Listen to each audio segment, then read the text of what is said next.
Okay, so picture this. You're at home, maybe you're binge watching your favorite show, the fan is spinning overhead. It's just a totally normal evening. And then, all of a sudden, Poof! Everything just goes dead. The lights are out, the fan slows down, your TV screen is just black. Total darkness.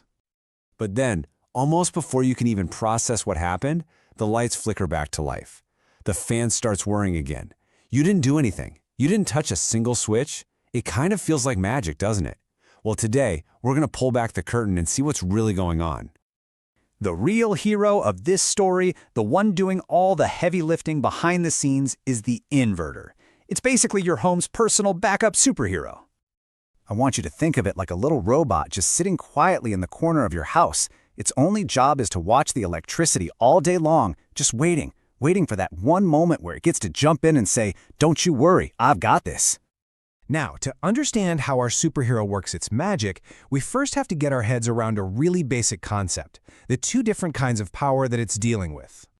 So on one hand, you've got DC, which stands for direct current. The best way to picture it is like a line of ants, all marching in one single straight line. That steady, one-way flow, that's the kind of power you get from batteries. Then you've got AC, or alternating current. This is completely different. Think of kids on a swing, going back and forth, back and forth. That's the power coming out of your wall sockets, and it's what runs pretty much everything in your house. And right there, you see the problem, right? When the power goes out, our backup is a battery, which gives us that one-way DC power. But all our stuff, our lights, our fans, our TVs, they all need that back and forth AC power. So, how do we fix that? How do you solve that puzzle? Well, this is exactly where the inverter steps in and does its thing. Let's break down how it pulls off this incredible trick of turning DC power into AC power. So at its core, an inverter is a machine that takes that straight-line DC electricity from a battery, and then, through some clever engineering, it converts it, it transforms it into the wavy AC electricity that your home actually needs to run during a power cut. Okay, so let's walk through the 4 steps. First, when the power is on, the battery's just storing DC power, kind of like filling up a water tank. Step 2, the power goes out. The battery immediately opens the tap and starts releasing that stored DC power. Now here's the magic. Step 3, the inverter uses these super fast electronic switches to force that one-way current to flip its direction, again and again, incredibly fast. And step 4, that constant rapid switching is what turns the straight line of DC into that back and forth wave of AC. Pretty cool, huh? But you know what? Not all AC waves are created equal. A really good inverter makes something called a pure sine wave. Think of it like a perfectly smooth, freshly paved road for your electricity. It's clean, it's stable, it's exactly what your appliances want. But cheaper inverters, they can produce what's called a square wave, which is more like a really bumpy, pothole-filled road. This rough power can make fans buzz weirdly, and over time, it can actually damage your sensitive electronics. The key takeaway here is simple. Your appliances like a smooth ride, just like you do. That smooth road, pure sine wave is what keeps them happy and healthy for the long run, which is why a good inverter is always a smart investment. Now, as smart as the inverter is, it can't do any of this on its own. Nope. It has an absolutely essential sidekick, and that's the battery.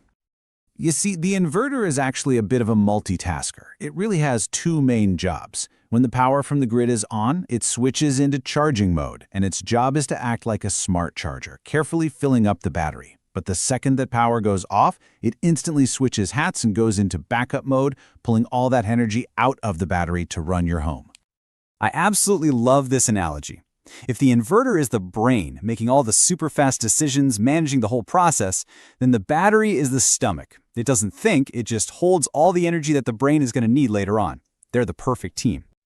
And, just like any team, you have different kinds of players. The most common batteries you'll see are lead acid. They're affordable, but they do need a bit of maintenance.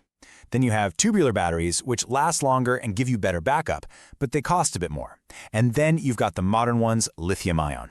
They're super lightweight, they last a really long time, and they charge fast. But yeah, they are the most expensive option out there. Okay, so let's put all these different pieces of the puzzle together and see the big picture of how this superhero actually works inside your home. First things first, it's really important to know what an inverter can, and more importantly, what it can't run. It's perfect for your essential, low-power things, lights, fans, your TV, your computer, and, this is a big one, your Wi-Fi router. But it's just not built for the heavy hitters, the things that draw a ton of power, like your AC, a water heater, or your microwave. They're just too demanding. Now, what is truly incredible is the speed of this whole operation. The reason you barely even notice the power cut is because the inverter's tiny little computer brain, its microcontroller, detects the power failure and switches over to battery mode in just a few milliseconds. We're talking faster than you can blink. It's amazing. So look, if you forget everything else we talked about, just remember this super simple summary. The battery is just a water tank for electricity. The inverter fills up that tank when the power is on. When the power goes off, the inverter uses the water from the tank, that's the DC power, then it changes that water into the kind your house can actually drink, that's the AC power. And the best part? It all happens instantly, automatically. And that's really it. That's the magic behind how your inverter works. It's this brilliant, silent guardian working in the background. Which kind of leaves you with a final thought, doesn't it? What other invisible superheroes, what other clever piece of technology are quietly working right now to make your life just a little bit easier?